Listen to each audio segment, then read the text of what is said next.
a Pere Lachaise story. It is already end of February.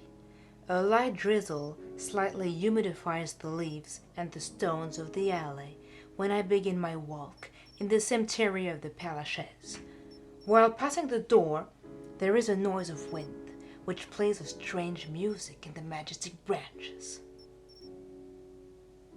It seems as a silent and peaceful harbor, but don't you get lost in this 44-hectare labyrinth, because you would meet difficulties finding your way out. And you could indeed forget everything till your name, because here we lose memory reading words engraved on stones, admiring the magnificent and moving sculptures, and observing the reflections that light creates through stained glasses.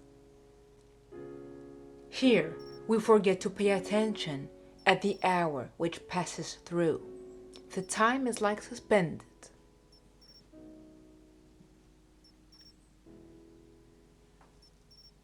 Now you have to imagine yourself in 12th century. The mountain is covered with vineyards. Situated far from Paris, this place of greenery is still richly protected and cultivated. This place belongs then to the évêque of Paris and is simply called Ville-d'Évêque.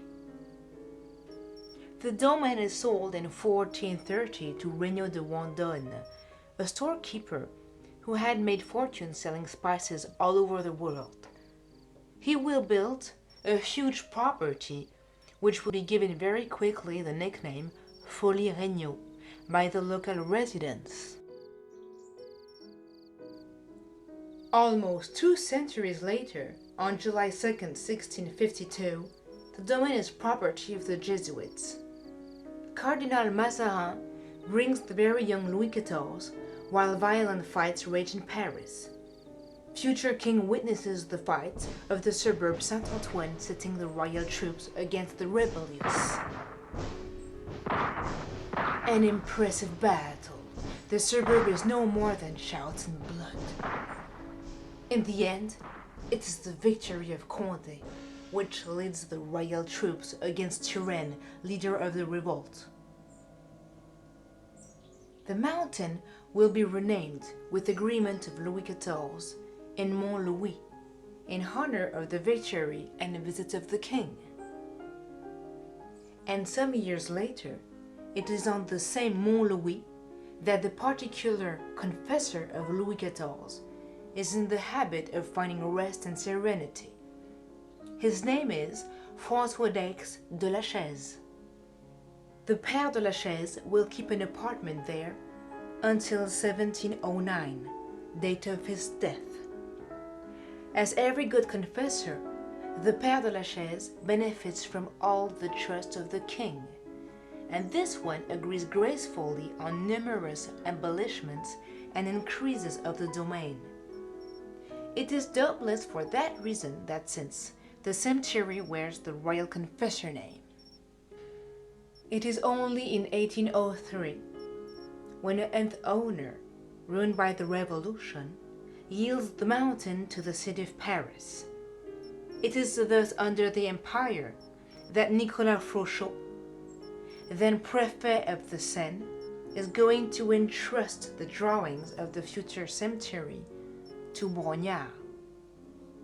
Architect of the Bourse, Brongniart is going to imagine a different cemetery, which can be a place of meditation while keeping its attributes of a landscaped garden, mingling closely the stone with the flora, the graves in the exceptional trees of places. The officially denamed East Cemetery opens its door in May 1804, but curiously, the Parisian bourgeoisie does not wish to be buried there. Located too much far from Paris and in a popular, renowned district, it does not win the favors of rich citizens. And in such way that 11 years after its opening, the cemetery counts only 2,000 graves.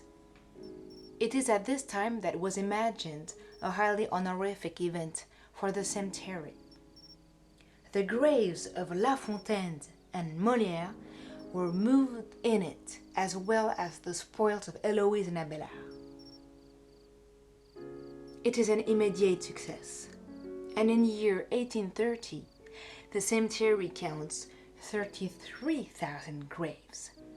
It is even intended to proceed to a first increase, which is not enough, because we shall still repeal on 5 occasions the walls of the cemetery before it reaches its current size, 44 hectares, actually the largest green space of Paris.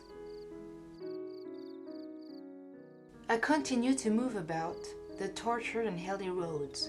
My walk, observed by tens of stony glances, so many presences of another age, looks more and more as a fantastic walk.